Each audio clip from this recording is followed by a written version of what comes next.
ආයුබෝවන් ඔයගොල්ලෝ හැමෝම අපේ තාක්ෂණ වේදේ සඳහා විද්‍යාව වීඩියෝ පාඩම් මාලාවට සාදරයෙන් පිළිගන්නවා. අද අපි අලුත් වීඩියෝ පාඩම් මාලාවක් ආරම්භ කරා තාපයට අදාළව. ඔබ දන්නවා මේ වෙනකොට අපේ ප්‍රත්‍යස්ථතා වීඩියෝ පාඩම් මාලාව තවම අවසන් නැහැ. ඒක මේකත් එක්ක සමාන්තරව අපි කරගෙන යනවා. එතකොට අද ඉඳලා තාපේ පාඩම් මාලාවකුත් අපි ඔබට අපේ channel එක හරහා අරගෙන එනවා.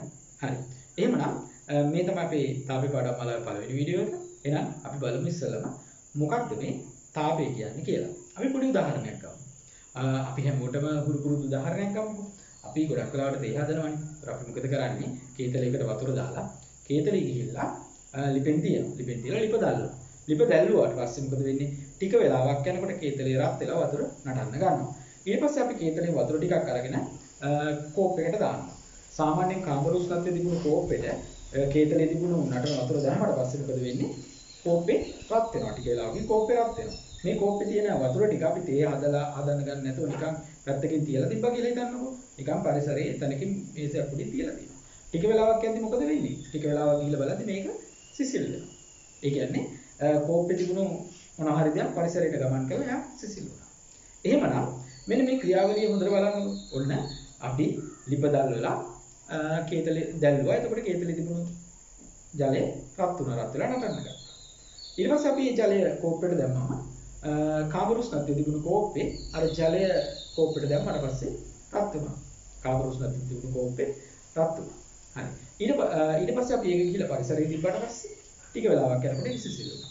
එහෙනම් මේ දැල්ල දැල්වුවාම යම් දෙයක් මේ දැල්ලේ ඉඳලා කේතලයට ගමන් කරා. මේ ගමන් කරපු දේ නිසා මේ කේතලයේ තිබුණු ජලය රත් වෙලා නටන්න ගත්තා. ජලයේ උෂ්ණත්වය වැඩි වුණා. ටික වෙලාවක් මේ උෂ්ණත්වය වැඩි වෙලා ජලය නටන්න. ඊට පස්සේ අපි මේ නටන ජලය කෝප්පයකට දැම්මා. කාමර උෂ්ණත්වයේ තිබුණු කෝප්පෙට ඒ ජලයේ තිබුණු යම් දෙයක් ගමන් කරා. ඒ හේතුව නිසා කෝප්පේ උෂ්ණත්වය වැඩි වුණා. ඊට පස්සේ අපි මේ කෝප්පයයි ඒ අදාළ ජලයයි ගිහිලා පරිසරයේ එලිමානි තියලා දීපා ටික වෙලාවක්. මෙහෙම තියලා දීපුවම මේ කෝප්පේ තිබුණු ඒ කෝප්පේ සහ ඒ අඩංගු ජලය රත් කරන්න හේතු වෙච්ච දේ ඒ කෝප්පෙන් පිටතට ගමන් කරා පරිසරයට ගමන් කරා. ඒ නිසා නැවත යා සිසිල් වුණා. එහෙමනම් මෙන්න මේ යම් වස්තුවක උෂ්ණත්වය වැඩි කරන්න හේතුකාරක වෙන ශක්ති විශේෂය තමයි අපි හඳුන්වන්නේ තාපය කියලා. ඇත්තටම අපි මේ ලිපේ දැල්ලුවාම මොකද උනේ? ඒ දැල්ලේ ඉඳලා තාප ශක්තිය ගමන් කරා කේතලයට.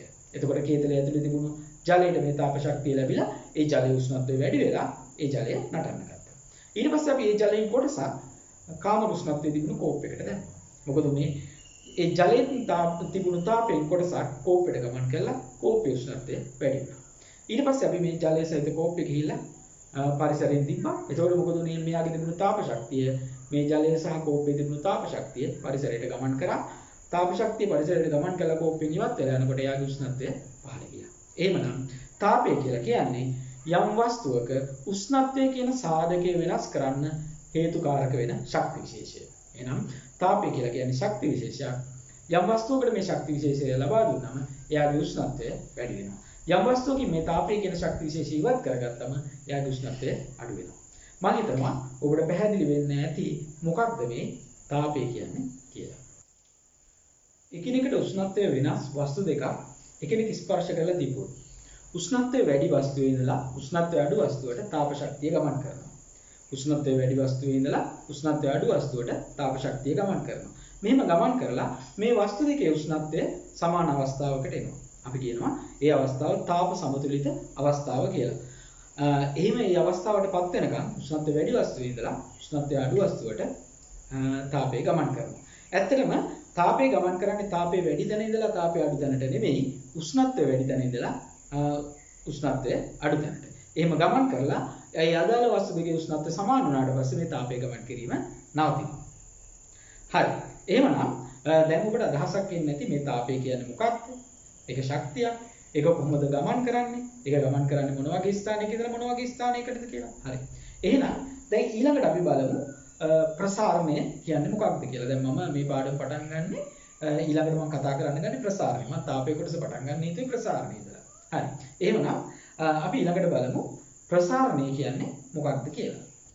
අපි බලමු එහෙනම් අපි යම් වස්තුවකට තාපය ලබා දෙනවා. මෙහෙම වස්තුවකට තාපය ලබා දෙනකොට ඒ වස්තුවේ උෂ්ණත්වය ඉහළ යනවා. මේ උෂ්ණත්වය ඉහළ යනකොට අපිට දකින්න ලැබෙනවා ඒ වස්තුවේ ප්‍රමාණය විශාල වීමක්. ඒ වස්තුවේ ප්‍රමාණය වැඩි වීමක් දකින්න ලැබෙනවා. අන්න ඒක අපි හඳුන්වනවා තාපජ ප්‍රසාරණය කියලා. යම් වස්තුවකට තාපය ලබා දෙනවා. එතකොට ඒ වස්තුවේ උෂ්ණත්වය ඉහළ යනවා. මේ උෂ්ණත්වය ඉහළ යනකොට ඒ වස්තුවේ ප්‍රමාණය වැඩි වීමක් අපිට දකින්න ලැබෙනවා. අන්න ඒක අපි හඳුන්වනවා තාපජ ප්‍රසාරණය කියලා. එතකොට මේ තාපජ ප්‍රසාරණය ඝන ද්‍රව වායු කියන පදාර්ථයේ ත්‍රිවිධ අවස්ථාවේදීම අපිට දකින්න ලැබෙනවා. හැබැයි අපි ඔබගේ විෂය නිර්දේශය තුල හදාරන්නේ ඝන ද්‍රව්‍ය වල ප්‍රසාරණය සහ ද්‍රව වල ප්‍රසාරණය පමණයි. වායුන්ගේ ප්‍රසාරණය අපි තාක්ෂණ වේදික සඳහා විද්‍යාව විෂය නිර්දේශය තුල හදාරන්නේ නැහැ. හරි.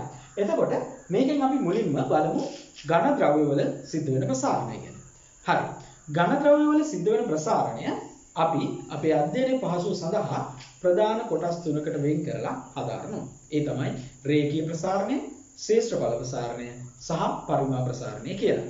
මෙතනදී රේඛීය ප්‍රසාරණය කියලා කියන්නේ යම් වස්තුවක උෂ්ණත්වය ඉහළ නංවනකොට එයාගේ රේඛීය දිගක සිදුවන දිගෙහි වැඩිවීම. එතකොට ශේෂ්ඨඵල ප්‍රසාරණය කියලා කියන්නේ යම් වස්තුවක උෂ්ණත්වය ඉහළ නංවනකොට එයාගේ ශේෂ්ඨ ඵලයක සිදුවන ශේෂ්ඨ ඵල වැඩිවීම අපි හඳුන්වනවා ශේෂ්ඨ ඵල ප්‍රසාරණය කියලා. යම් වස්තුවක උෂ්ණත්වය ඉහළ නංවනකොට යම් වස්තුවකට තාපය ලබා දීලා එයාගේ උෂ්ණත්වය ඉහළ නංවනකොට ඒ වස්තුවේ පරිමාවයේ සිදුවන වැඩිවීම අපි කියනවා පරිමා ප්‍රසාරණය කියලා. මේක අපි වෙන් කරගෙන තියෙන්නේ අපේ අධ්‍යයන පහසුව සඳහා. හරි. මේ තුنين දැන් අපි ඉස්සලම හදාරන්නේ රේඛීය ප්‍රසාරණය කැඩවීම. උෂ්ණත්වය වැඩි වෙනකොට යම් රේඛීය දිගට සිදුවන දිගේ වැඩිවීමට තමයි අපි රේඛීය ප්‍රසාරණය කියලා කියන්නේ. හරි. දැන් එහෙනම් අපි බලමු මේ රේඛීය ප්‍රසාරණය කොහොමද වෙන්නේ කියලා.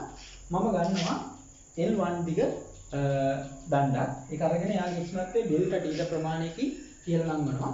මේ ඉහළ නැංවුවම එයාගේ දිග වැඩි වෙනවා. ඒ වැඩි වුණාට පස්සේ එයාගේ දිග මම ගන්නවා L2 කියලා. එතකොට ඇත්තටම මෙයාට සිද්ධ වෙලා තියෙන ප්‍රසාරණය වෙන්නේ L2 රින L1. ඒ කියන්නේ උෂ්ණත්වය ඉහළ නැංවුවාට පස්සේ එයාගේ දිගේ උෂ්ණත්වය ඉහළ නංවන්න පෙර දිග අඩු කරා නම් එයාගේ සිද්ධ වෙලා තියෙන ප්‍රසාරණය කොච්චරයිද කියලා අපිට බලා ගන්න පුළුවන්. එහෙනම් ප්‍රසාරණය සමාන වෙනවා L2 රින L1ට. හරි. එතකොට පරීක්ෂණාත්මකව හොයාගෙන තියෙනවා යම් දණ්ඩක මේ සිද්ධ වෙන මෙන්න මේ ප්‍රසාරණය නැත්නම් රේඛීය දිගට සිද්ධ වෙන මෙන්න මේ ප්‍රසාරණය එයාගේ ආරම්භක දිගට අනුලෝමව සමානුපාතිකයි කියලා. ඒ නිසා අපිට ලියන්න පුළුවන් L2 රින L1 සමානුපාතිකයි L1ට කියලා. මම මේක සම්බන්ධතාවයක් ලියා ගන්නවා. ඒ වගේම මේ සිද්ධ වෙන ප්‍රසාරණය මෙයාගේ උෂ්ණත්ව වෙනසට. අපි මෙයාගේ උෂ්ණත්වය කොපමණ ප්‍රමාණයකින් ඉහළ නැංවුවද කියන එකට. හිතන්න මෙතන සෙල්සියස් අංශක 10ක හිටියා.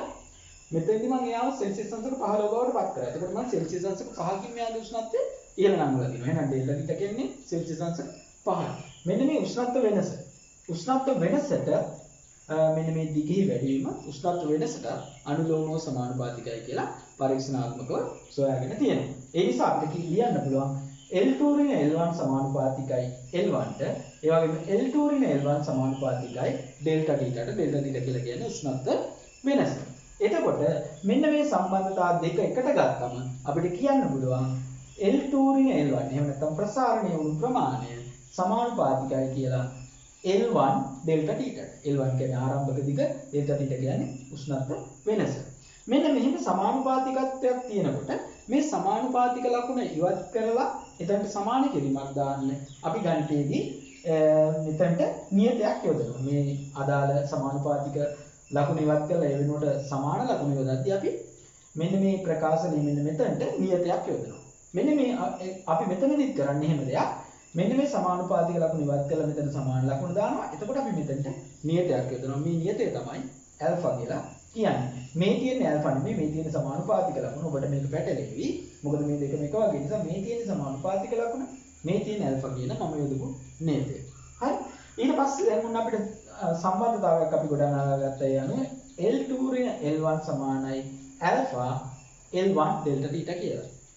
L2 කියන්නේ අවසාන දිග, L1 කියන්නේ ආරම්භක දිග, L2 රින L1 කියන්නේ ප්‍රසාරණය, ඇල්ෆා කියලා කියන්නේ අපි දාපු නියතය, L1 කියලා කියන්නේ ආරම්භක දිග, ඩෙල්ටා ටීටා කියලා කියන්නේ උෂ්ණත්ව වෙනස.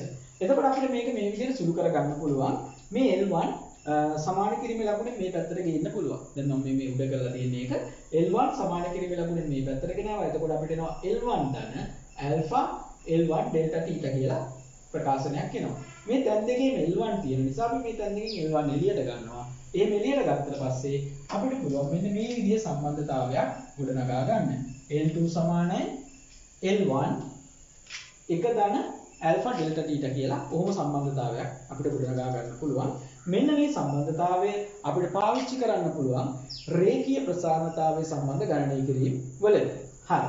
එතකොට අපි මෙන්න මේකට දාමු මේ alpha කියලා කියන්නේ. ඒකට alpha කියන නියතය අපි හඳුන්වනවා රේඛීය ප්‍රසාරණතා සංගුණකය කියලා.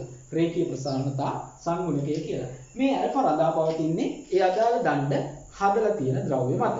ඒ දණ්ඩ හදලා තියෙන ද්‍රව්‍ය මත තමයි මේ alpha කියන රේඛීය ප්‍රසාරණතා සංගුණකය රඳා පවතින්නේ.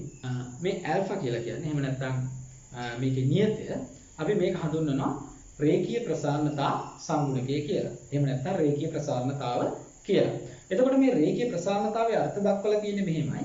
ඒකක දිගක උෂ්ණත්වය ඒකක එකකින් ඉහළ නැංවූ විට එහි සිදුවන ප්‍රසාරණය රේඛීය ප්‍රසාරණතා සංගුණකය කියලා. ඒ කියන්නේ ඒකක දිගක් තියෙන දණ්ඩක්. ඒකක දිගක් කියන්නේ මීටර වලින් නම් මීටර එකක දණ්ඩක්, සෙන්ටිමීටර වලින් නම් සෙන්ටිමීටර එකක දණ්ඩක්, මිලිමීටර වලින් නම් මිලිමීටර එකක දණ්ඩක්.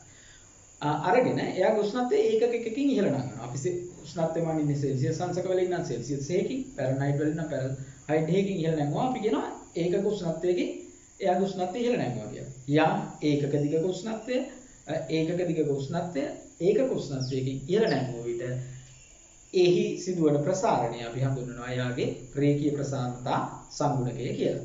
එතකොට මේ රේඛීය ප්‍රසාරණතා සංගුණකයේ ඒකක වෙන්නේ කෙල්විනයට එහෙම නැත්නම් සෙල්සියස් අංශකයට කියලා තමයි අපි යාගේ ඒකක කියන්නේ. කෙල්විනයට හෝ සෙල්සියස් අංශකයට කියලා තමයි අපි යාගේ ඒකක ලියන්නේ. එතකොට මේ රේඛීය ප්‍රසාරණතා සංගුණකය එයා හදපු ද්‍රව්‍ය මත රඳා පවතින දෙයක්. ඒක තඹ වලට එකගයක්, රිදී වලට එකගයක්, යකඩ වලට එකගයක් මේ විදිහට එයා හදලා තියෙන ද්‍රව්‍ය අනුව ඒ එක එක එහි රේඛීය ප්‍රසාරණතාව වෙනස් වෙනවා. හරි. දැන් අද වීඩියෝ එකෙන් අපි ඔබත් එක්ක සාකච්ඡා කරා තාපය කියන්නේ මොකක්ද කියලා. එතකොට තාපය ගමන් කරන්නේ උෂ්ණත්වය වැඩි තැනක ඉඳලා උෂ්ණත්වය අඩු තැනකට කියලා අපි ඔබත් එක්ක කතා කරා. ඊට පස්සේ අපි කතා කරා තාපජ ප්‍රසාරණය කියන්නේ මොකක්ද කියලා.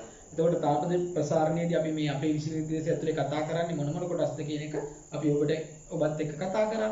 ඊළඟට ඒකෙන් අපි ඝන ද්‍රව්‍ය ප්‍රසාරණය තෝරගෙන ඒකේ රේඛීය ප්‍රසාරණය ගැන අපි ඔබ සමග සාකච්ඡා කරා. එතකොට මේ අපි ගොඩනගපු සම්බන්ධතාවය යොදාගෙන ගණිත ගැටළු විසඳන විදිය අපි ඊළඟ වීඩියෝ එකේදී ඔබත් එක්ක සාකච්ඡා කරනවා. ඒ කියන්නේ මේ අපි ගොඩනගාගත්ත සූත්‍රය භාවිතා කරලා විවිධ ගණිත ගැටළු අපිට විසඳන්න පුළුවන්. එතකොට එහෙම ගණිත ගැටළු ටිකක් ඊළඟ වීඩියෝ එකේදී අපි ඔබත් සමග විසඳනවා.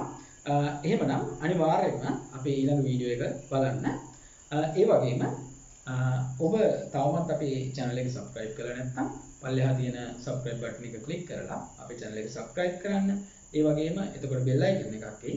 ඒ bell icon එක click කරොත් ඔයගොල්ලන්ට පුළුවන් අපි අලුතෙන් වීඩියෝ එකක් දාපු ගමන් ඒ පිළිබඳ විස්තර දැනගන්න. ඒ වගේම ඔයාලගේ මේක ගැන ඔයාලගේ තියෙන අදහස්, යෝජනා, චෝදනා අපිට එවන්න. ඒක අපිට ගොඩාක් වැදගත් වෙනවා අපි ඊළඟ වීඩියෝ නිර්මාණය කරද්දී.